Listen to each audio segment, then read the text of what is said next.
বাড়িতে একজন এসেছে, তিনি খুবই বিখ্যাত একজন বড় ইউটিউবার আমার কাছে অন্তত। এবার তোমাদের অনেকের কাছেই খুব বড় একজন ইউটিউবার।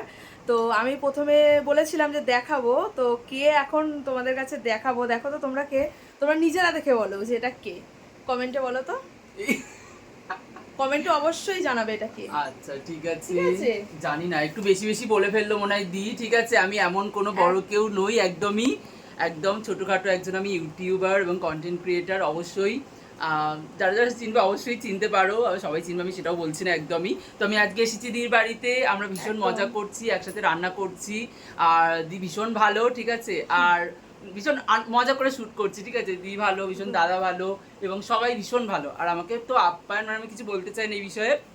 অবশ্যই খুব তাড়াতাড়ি ভিডিও আসছে, সেটা অবশ্যই তোমরা পরে দেখতে পেয়ে যাবে। আর দি তুমি কিছু বলে দাও, কি বলছো? আমার কিছু বলার নেই, দাদা এসছে আমার কাছে, এটা আমার সব থেকে বড় পাওনা আমার কাছে, ঠিক আছে।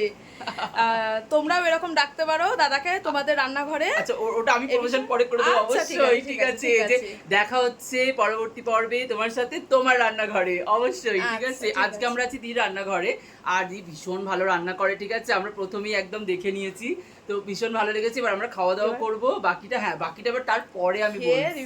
একদম একদম একদম একদম ঠিক আছে, চলো, লাভ ইউ অল, সবাই ভালো থেকো, টাটা।